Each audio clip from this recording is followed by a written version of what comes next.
Good morning. I still got to figure out how to say good morning. Some of y'all have been sending me videos on how I should say good morning.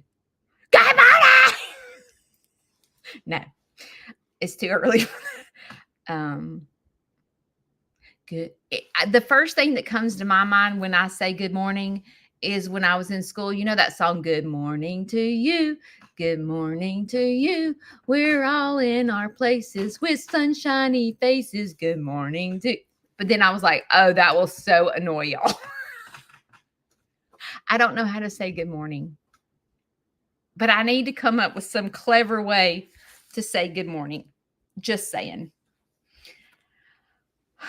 All right, guys. I am going to have some disruption this morning. um, Queso flooded my house, and I have, after 2 months, I finally have construction going on in my house.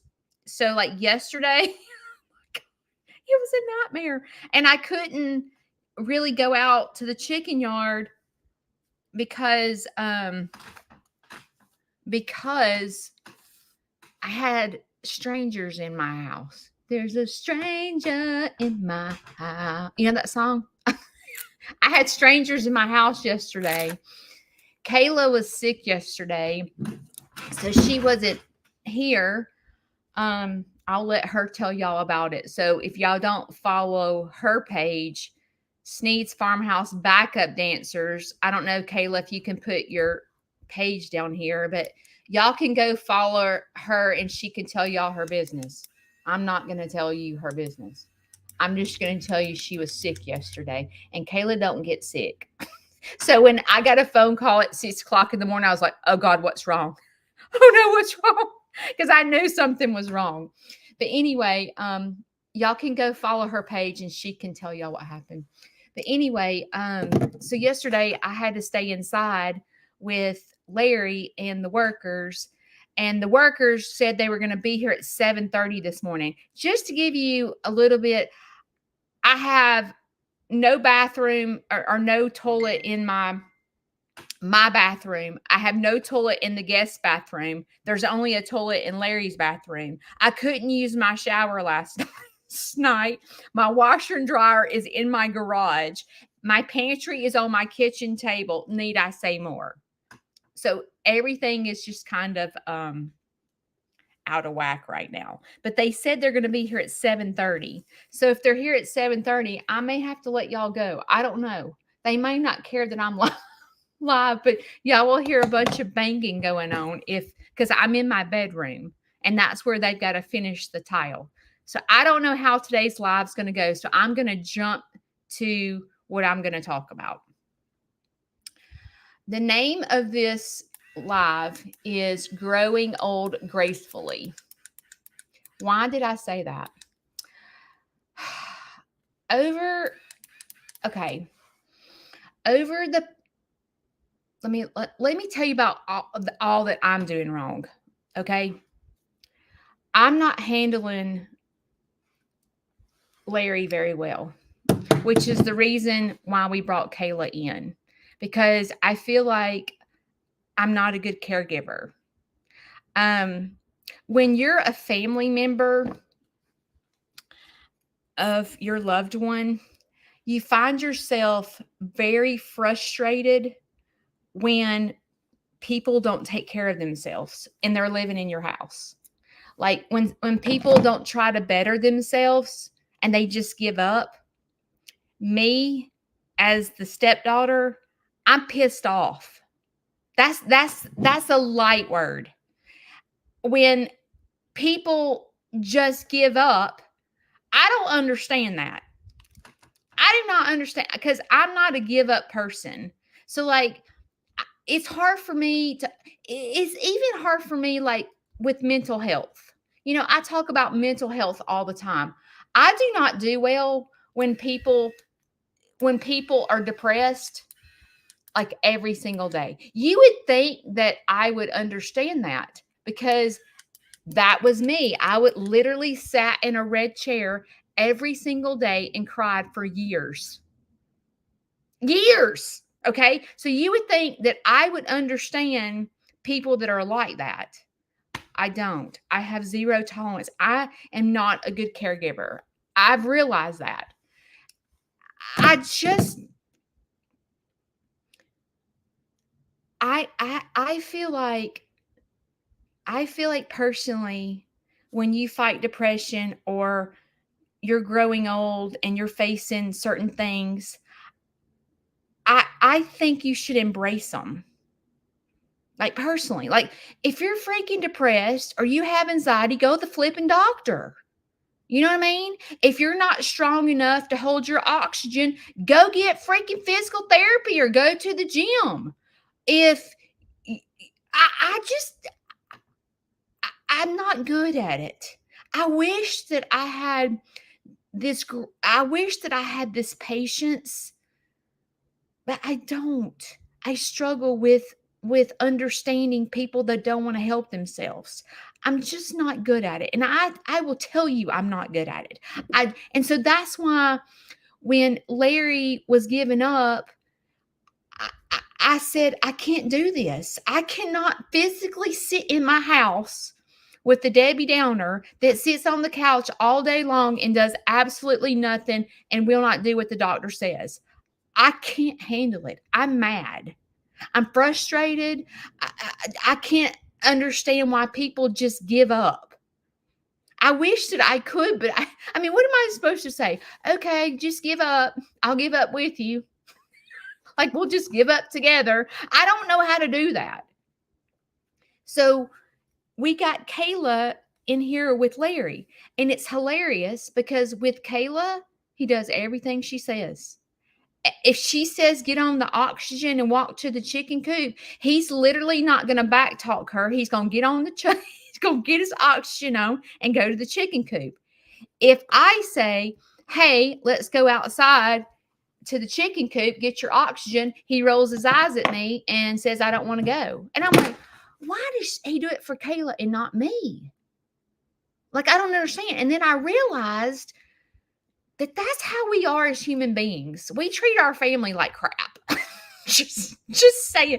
The people that love us and that take care of us, we treat them awful. We treat them like crap. We make them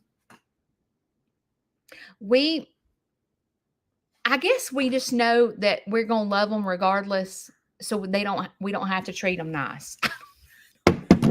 No, but I'm not saying that Larry's like that and I'm not like that, because I think I'm the same way he is. I think when it comes to Shane, I'll rip him a new one, but I wouldn't rip Kayla a new one. You know what I mean? So like, I'm just like Larry. But I'm sitting here over the past, let's see, last Friday, the nurse came in here. Larry's oxygen is dropping every time he stands up. If he goes from the couch to the bathroom, his oxygen is dropping below 90.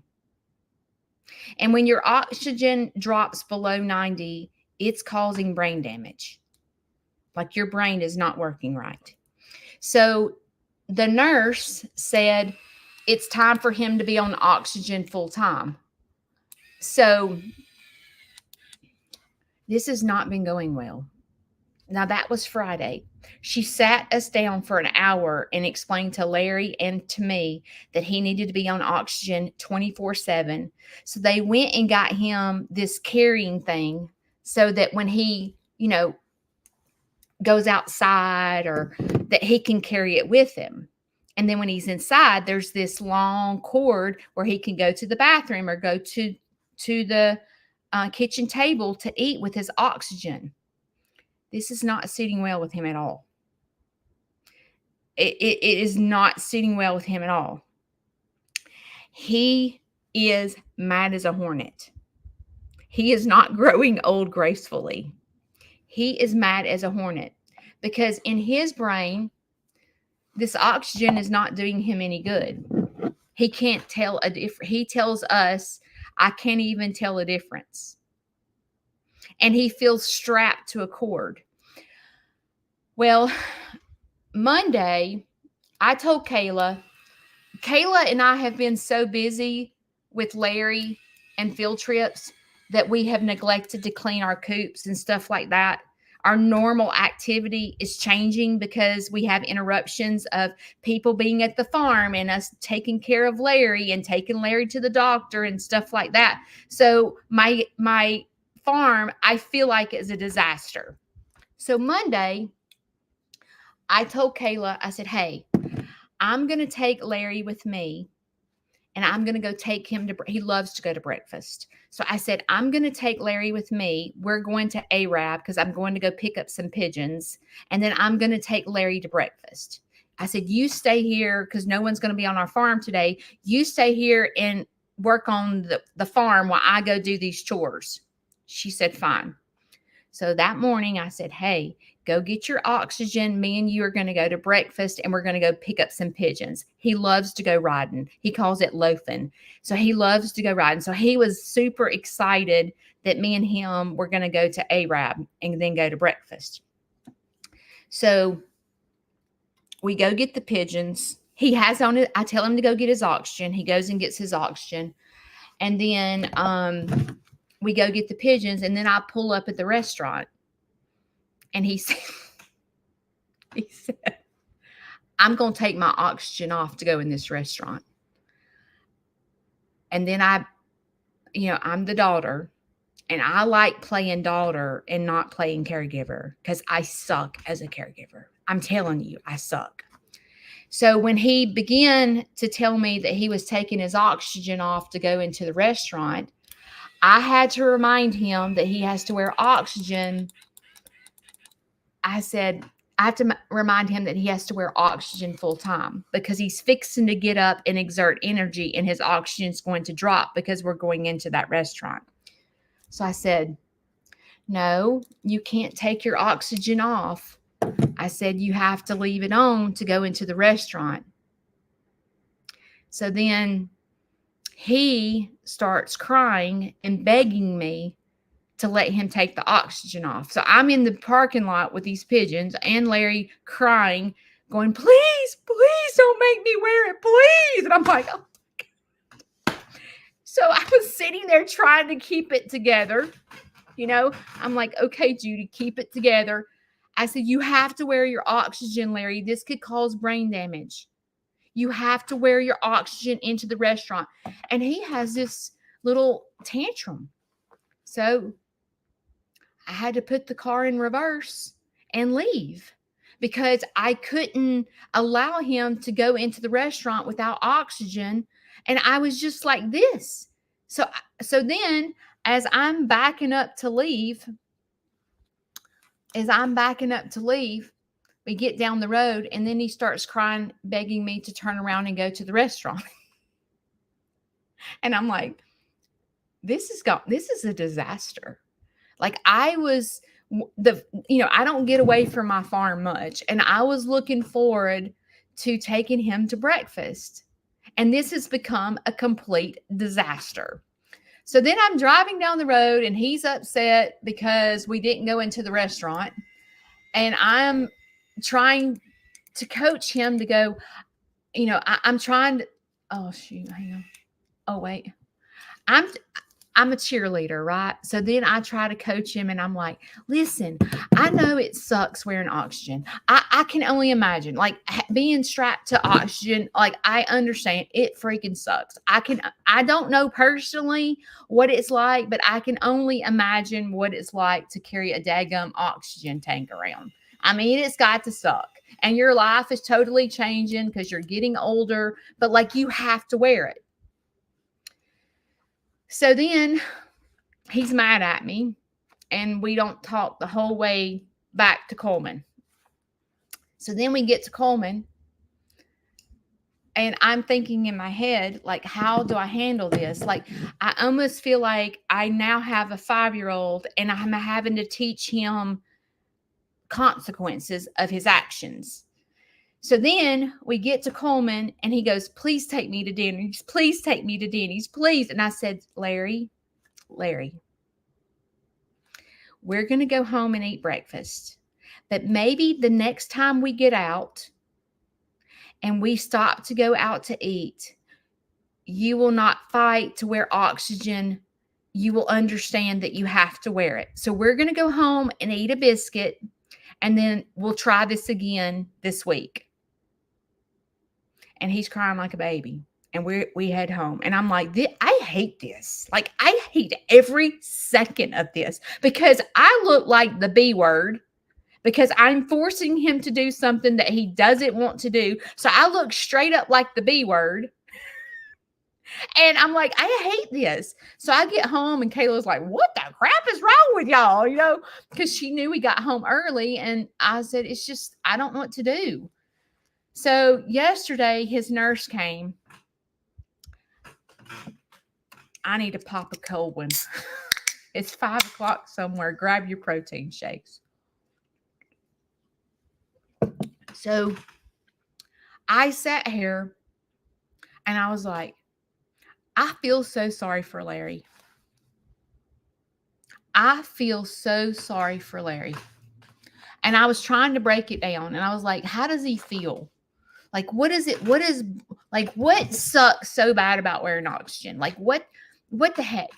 I'm trying to, break it down and try to get in his shoes. And, I tell you guys, when you break something down, you got to understand how that person feels that's arguing with you. You got to get out of your shoes and get in their shoes to understand what is going on. So I came in my bedroom and I was like, let me break it down. What is going on? And I'm over here, y'all know I hate cigarettes, right? And I'm like, this ain't my fault. He's the joker that freaking smoked his whole life. And I mean, and he's acting like he don't understand. I'm a terrible caregiver, but that's where my brain was going. Is that right? No. I have bitterness. I feel frustrated. I feel like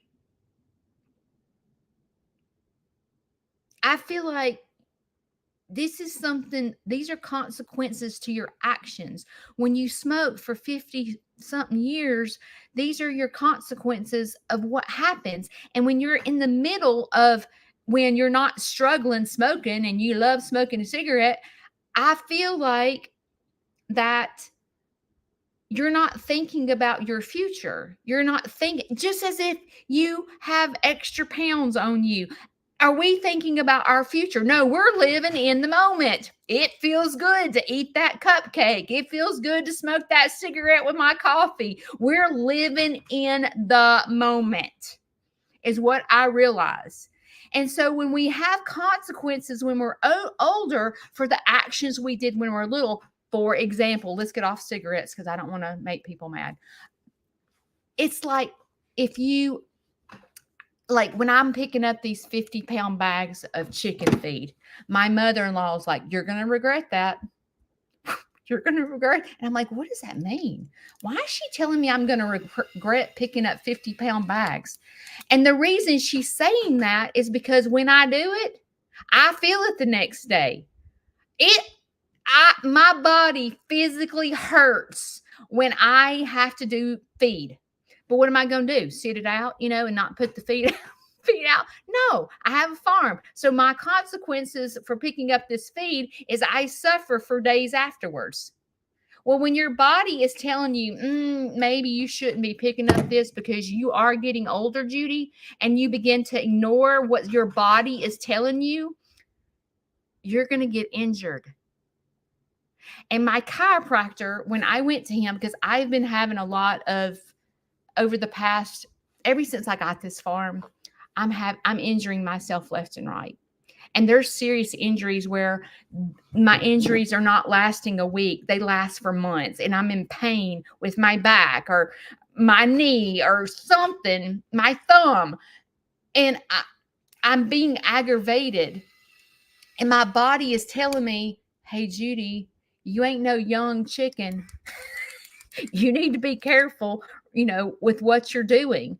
And my chiropractor looked at me and he goes, you have two choices. Judy, you have two choices. You can get stronger or you can stay injured. And I'm like, How am I going to get stronger? And he was like, go to the gym. I'm like, Joker, do you know what I do all day long? Like, I got time to go to the gym. But see, what happens is I'm being like Larry and I'm saying, I don't want to wear that oxygen. I don't want to go to the gym. I don't have time to get stronger. I'm just going to suffer.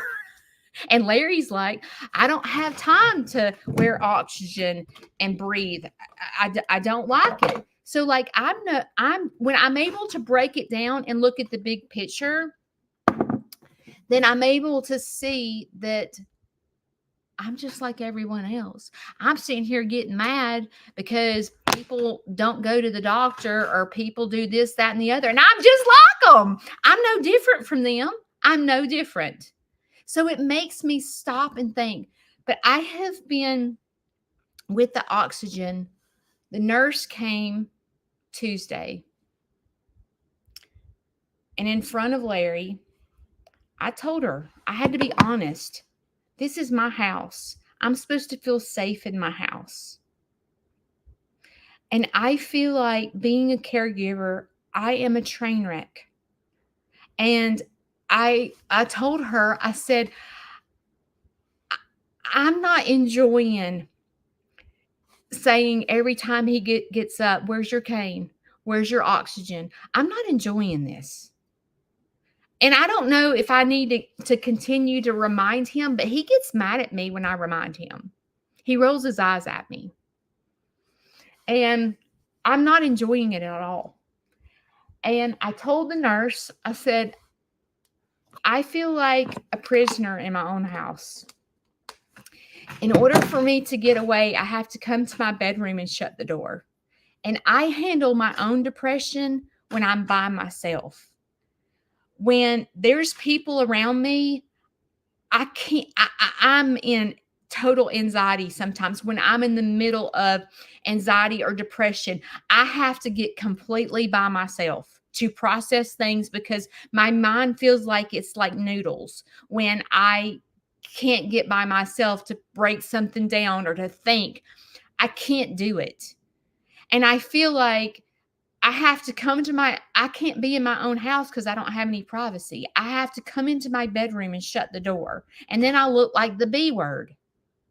I look like the B word because I'm in there like pouting, And so I told the nurse, I said, listen, this is not working. This is not working at all. He is not growing old gracefully, and I don't understand. I don't understand give up. He's given up, and I don't understand it. So grab some protein. So I said to the nurse, I said, listen, he is on hospice. You, and all of us are forcing him to do things that he doesn't want to do. He does not want oxygen. He don't mind using this little stick that was his dad's for a walking stick, but they want him to use a walker. I think they're calling it a rollinator or something. It's a one that you can roll, and then when you get tired, you can sit down. And the rollinator can carry his oxygen with him, so he don't have to carry it on his shoulder. He doesn't want to do it.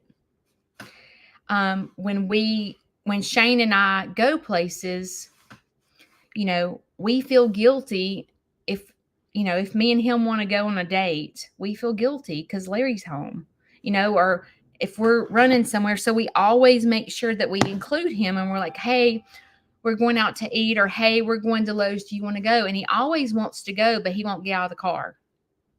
So the nurse was like, let's get him a wheelchair so that when you go to Lowe's, he don't have to sit in the car. He can go with y'all, and he don't have to worry about walking. He doesn't want to do that.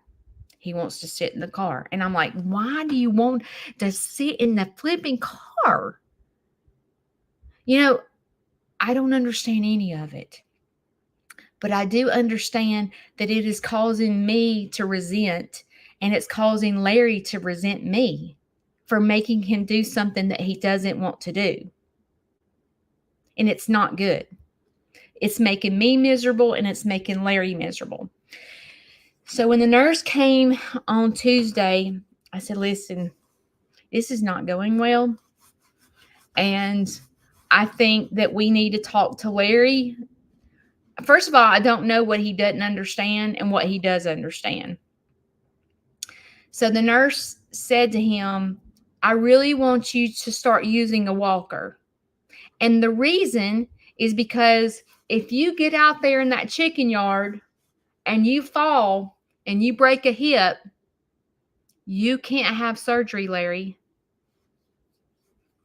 You have COPD and they're not going to put you under anesthesia. So she said, if you fall and break a hip, it is the worst pain in the whole wide world. And if you can't have surgery, you're going to be in pain until you die. She said, it hurts to even move your big toe. And he goes, I'm not going to fall. And I'm like, this is not fun watching someone give up. I am miserable. I'm not going to lie. I want to go get off your butt and use the Rollinator. But for me, I've never been in his shoes. I've never been told I have to use a walker. I've never been told that I have to use oxygen. So it's easy for me to begin to not understand what he's going through because I've never been through it. So when I try to get away and try to break it down and try to get in his shoes about what the crap, what's the big deal about, a walker? But apparently to someone that's older that is having to give up their independency, by using a walker or using oxygen or it's a big deal. And I know it's a big deal because I watched my grandmother go through it too. And if you are older and you've had to give up, you've had to use something to help you walk, like oxygen or a walker, you probably understand how Larry feels. Where someone that's my age, we're like, freaking use the walker. Well, it's easy for us to say because we've never been there. So I have to be mindful that I don't understand because I've never been in his shoes. So the nurse looked at Larry and she said, does the oxygen help you? And he said, no. And she said, so you really don't want to wear oxygen? And he said, no, I don't. So she's honoring his wishes and he's getting off oxygen. And he does not want to use a wheelchair and he does not want to use a walker. And she said, do you understand that you're probably going to fall? He says, I'm not going to fall.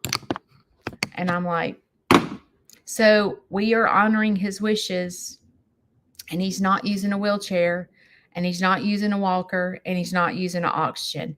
And he said to us, I just want a quality of life. And I'm thinking in my head, what is quality of life? Like what does that mean to you? A quality of life means he doesn't want to have any assistance. That's what he calls quality of life. Where in my head, quality of life is to have oxygen. And quality of life is be able to walk to the chicken coop without breaking your hip by using assistance. But to Larry, that does not mean quality of life. Using a walker, using oxygen is not a quality of life to him. And I get to sit here in my house and watch this. And I hope that he doesn't fall, but he's already fallen twice. And it sucks to go, if he falls, it's over. Just my property is not level. Okay? I do not you have stairs to get up to my house. Not a lot, but there's about 4 or 5 stairs to get in my house. And I'm like, this sucks. This freaking there and watch him just give up. Just give up. And I thought in my head, what should I be learning from this? What should I be learning? I sit here and say, oh, well, I ain't doing this when I get older. I ain't living with my kids. I am not doing that. I'm not living with my kids. I don't think they'll take care of me. I'm like, I'm not living with my kids. I want to go in I personally want to go into a nursing home. I do not want to. I feel like I have enough tools in my pocket to go into a nursing home, and I think I will be like I am today. I think that I will go in there and make the best of it. I will go in there and go sing with the church on Sunday, and I can see me going to the aerobic classes and the arts and craft classes. I'm not going to sit in my room and cry because I'm in a nursing home. I can see me being proactive and making the best of it. But why am I like that?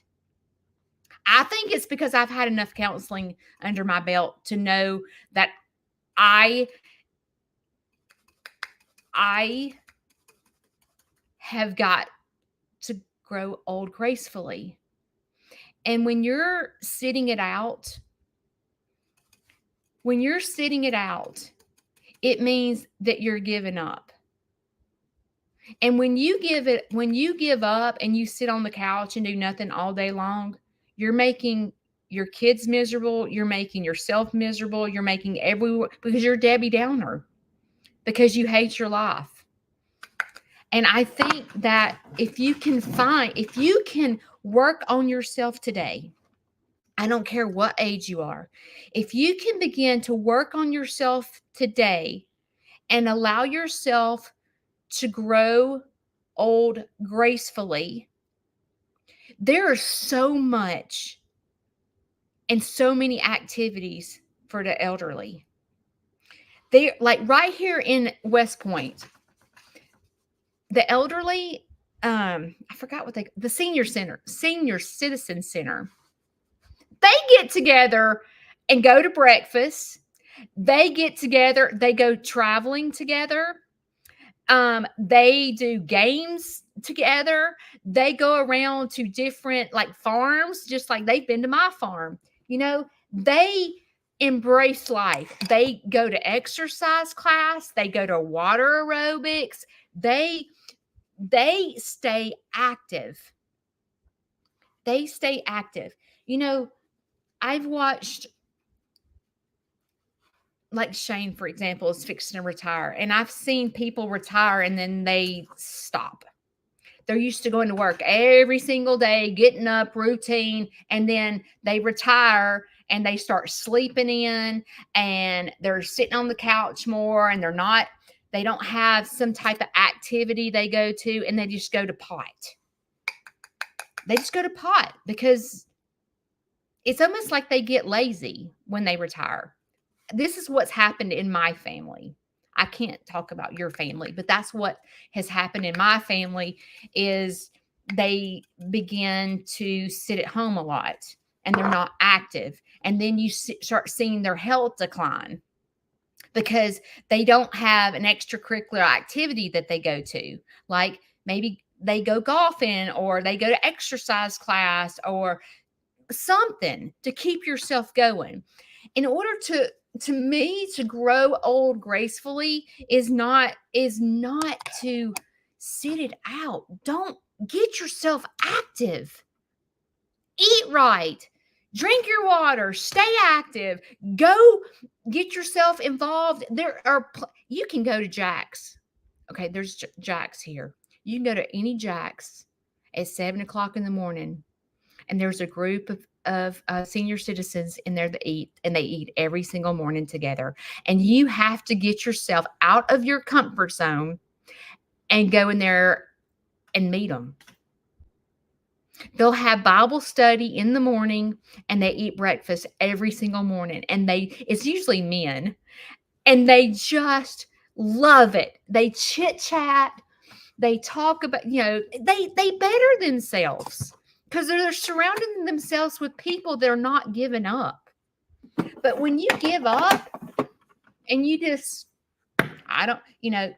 Growing old gracefully is being able to accept the things that are coming at you.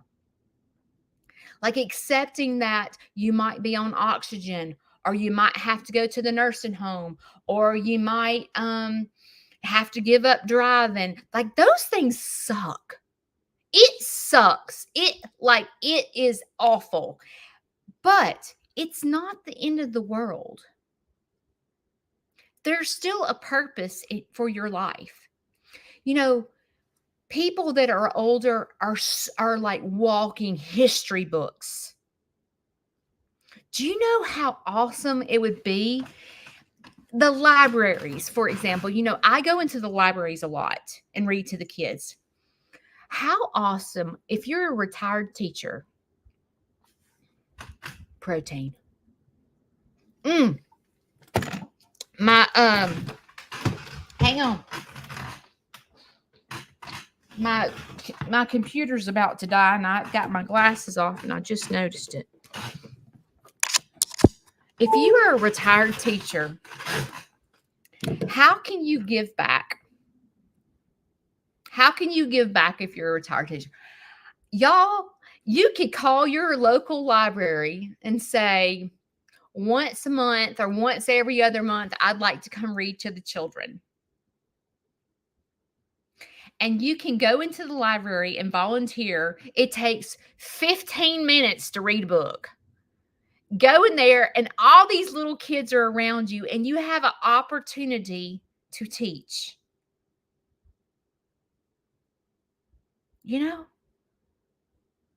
There's things that you can do and not just sit it out. Sitting on the couch and not being active, you're going downhill. You have got to get out of your comfort zone and force yourself to do something positive. Dancing is making a difference in someone else's life. Age is a number. Age is a number. Even like if there's physical limitations, for example, do you know how many children that I've been able to get on the phone with and read my book for a bedtime story? I didn't leave my home. If you're a school teacher or you're someone that likes to read, you would be amazed at the children that would love to call Grandma Jones and read a bedtime story. And there are plenty of kids in your church, in your community, in your libraries. There's a way for you to give back without leaving your house. You just have to get crafty and creative and think outside the box. These kids need our older population. And you think that you're not important anymore because you're on oxygen, or you're in a wheelchair or a walker. Listen, you are a walking history book. You could teach the young. Even me at 53, if there's someone that's older than me, they've been through more than me. And they're walking history books. There's so much you could teach the younger population. You guys are so much smarter than people that are younger than you because you've been there, done that. You got the medal. You've done it. You've been through death. You've been through retirement. You've been through hard times. You've been through all of it. You have to figure out what your purpose is. If you're living, you have a purpose in life. If you're living. And you know what? I'm going to tell you this. I would love to start a committee and send people that want to read to children. I would love to send you my children's book and you begin to read to children. I would love it. There's kids. I see kids every single day. They love my book. You would be surprised when people call me and say, hey, I would love for you to read my child. And I can call Brenda up on the phone and go, hey, Brenda, do you mind reading my book to this child tonight? Because I've got to take care of Larry and whatever. Or, hey, there's this library in Wisconsin. I'm going to call them to see if you can go in and go read their book. You get what I'm saying?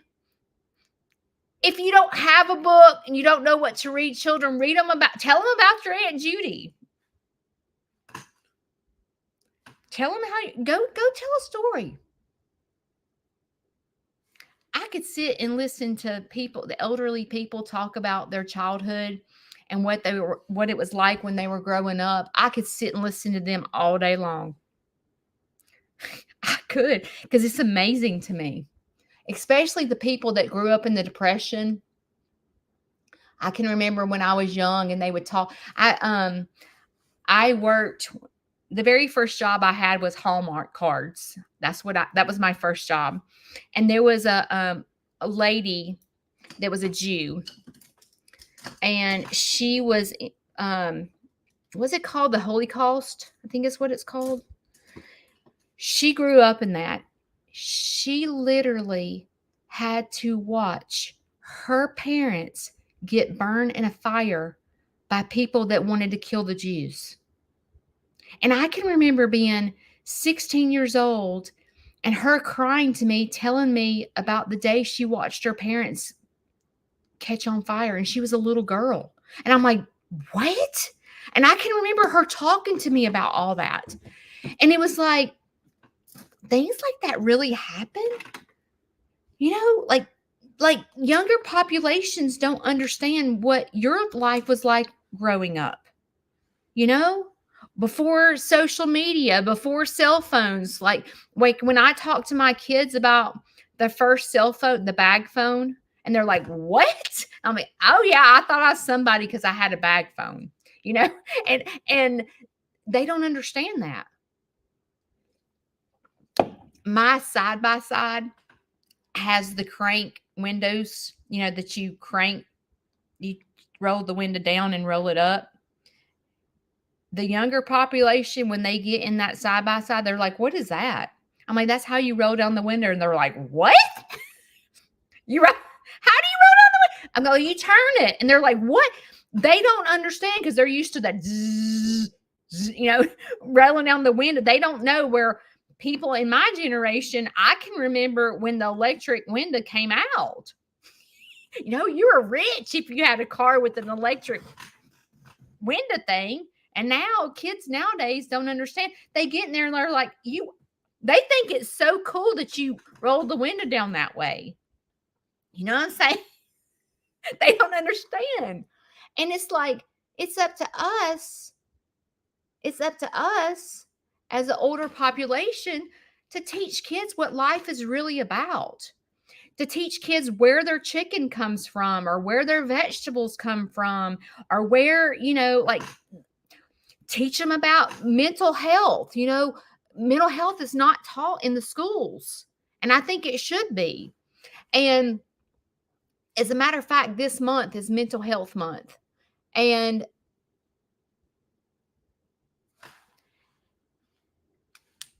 we need to go back to the basics.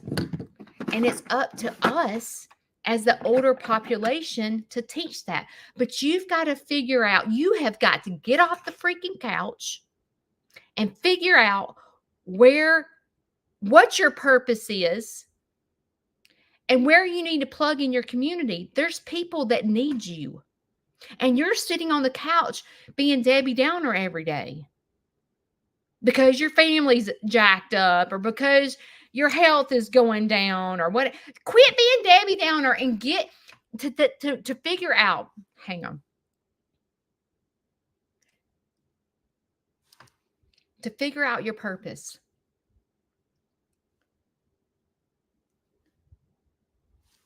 I want you to write down 5 things that you're good at. Like, I'm good at public speaking.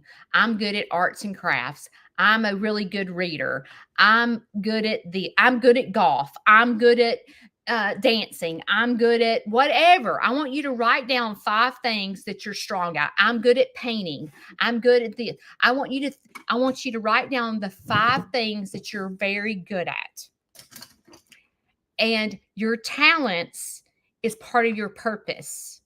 God gives you those talents for a reason. And it's not to sit on the couch and go, I'm good at painting. I promise you that. Where are you needed? Do you need to go do a paint class at the library with the kids? Do you need to have art classes? What do you need to do? Do you need to go to the senior citizen class and help them get out of their comfort zone and show them their crafty? What you got to figure out what you're good at, what God gave you as a gift, and use that gift to his good. And I promise you, sitting on the couch is not it. You're sitting it out when you're sitting on the couch and not making a difference in someone's life. There's a purpose. You're on this earth for a reason. You got to figure out your purpose. Watching someone give up is the most depressing thing in the world. And no matter what I say, no matter how I cheerlead, no matter what I do, I can't change it. I cannot. But I can sit here and tell you what's happening with me in hopes that you're not sitting it out and giving up too. Just because you're on oxygen, just because you're having to use a walker, just because whatever. Don't give up. Keep fighting. You have a purpose.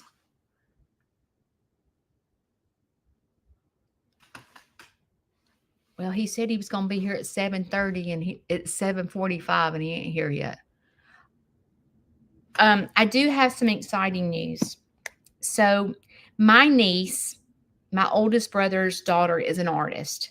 And here's an example of how she uses her talents. She made my coloring book. She drew all my animals and made a coloring book for kids. She drew Skipper.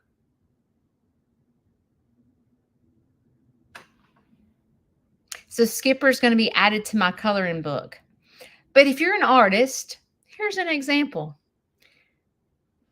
It cost hardly nothing to make a coloring book. If you drew this, took it into the library and had the kids color it and talk to them about cows, you see how simple that is? You see how simple that you can do doing coloring sheets? You know, taking them into the schools. Here's some coloring sheets that when y'all have farm day, here's some coloring sheets that I drew for the kids to color when there's farm week. You see how you have to think?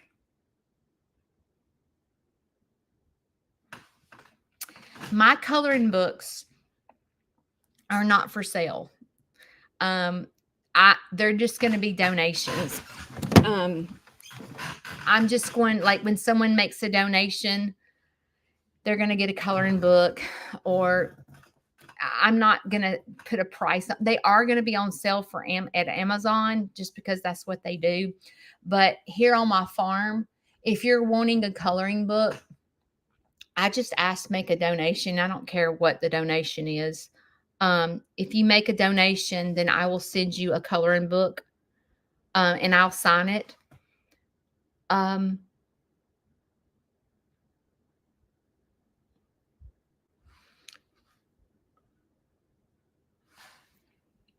I'm excited about the coloring book. It's something that I've always wanted to do, and it's a way for me to give back, because when I go into these schools, I hate going empty-handed.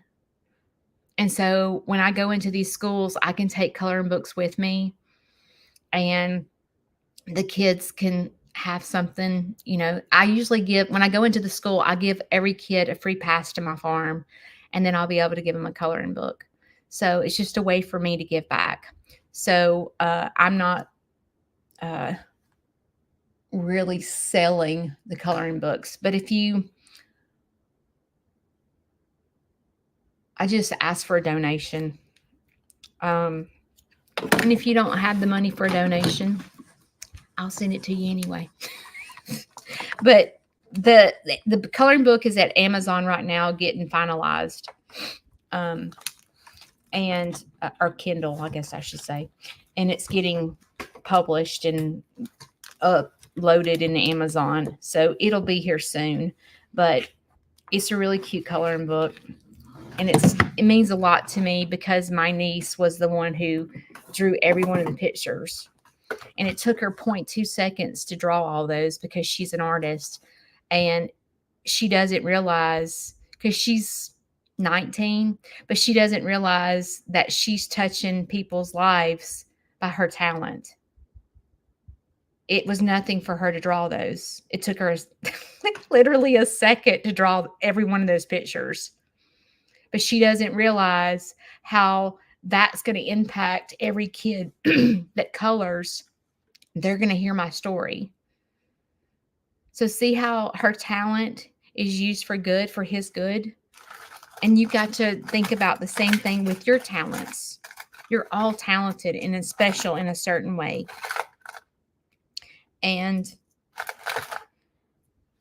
I hope that today that you learned that,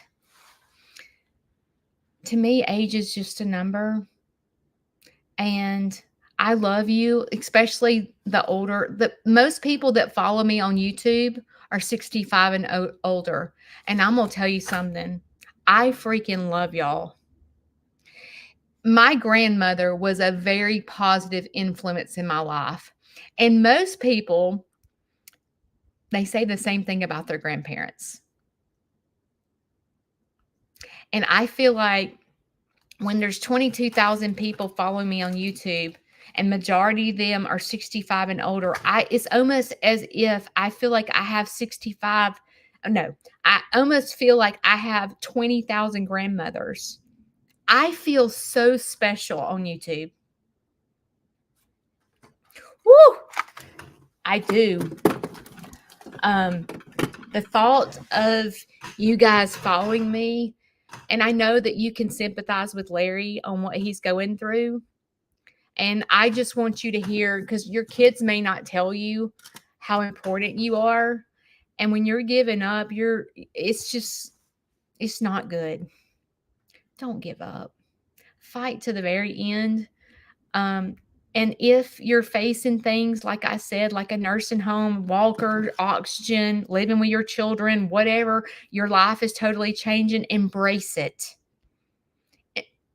Break it down and figure out what you're supposed to be learning from what you're going through. Because you're not the only one that's being faced with having to live with your children or having to go to a nursing home or you're not the only one. But there's people that need you. I need you.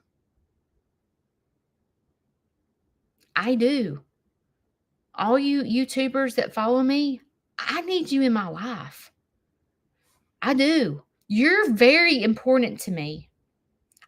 When you talk to me, I listen, because I know you are 10 times more smarter than me because you've been through it. I listen to you. I do. I need you. And so does Kayla. I hope that today was a learning lesson for y'all with growing old gracefully. For me, being 53, well, I'm not 53 yet. I'll be 53 on Saturday. Oh, thank y'all for the cards that I'm getting in the mail. Thank you so much. I've got all my cards displayed in my kitchen. So thank you so much. It means a lot to me. At 53, I wake up hurting every single day. Every single day, my back, something is hurting. And I feel like Debbie Downer too, complaining. Sometimes I'm like, Shane, this sucks. Take care of your health. Take care of your health. Eat right. Exercise. Exercise your mental health. Not just your physical health, but your mental health is just as important. Reduce your sugar. Judy, Judy, reduce your sugar. I'm talking to myself. Take care of you. Break things down that you struggle with and figure out what tools you need to put in your pocket to fix those things you struggle with. And as you begin to struggle, pull those tools out of your pocket. And if you don't know what tools to put in your pocket to help you, you need to stick around on Monday, Wednesday, and Fridays at 7 o'clock, and we will teach you what tools to put in your pocket for those days that you struggle and go, this sucks. I'm fixing to be on oxygen. What tool do I need to pull out of my pocket because I hate it? I literally hate being on oxygen. We can't do nothing about our past, but we can do something about our future, and we can embrace it. So grow old gracefully. But remember, you have choices, right? You have choices. You can sit it out and be Debbie Downer and give up, or you can dance and go make a difference. Okay? I love you guys. I will see you Friday. No, Shane has a doctor's office. Shane has a doctor's appointment Friday, so he probably won't be here. Today is a special day. So Kayla and I will be videoing for our Thursday video, which will be tomorrow. The group home that comes every single Wednesday and has for 2.5 years.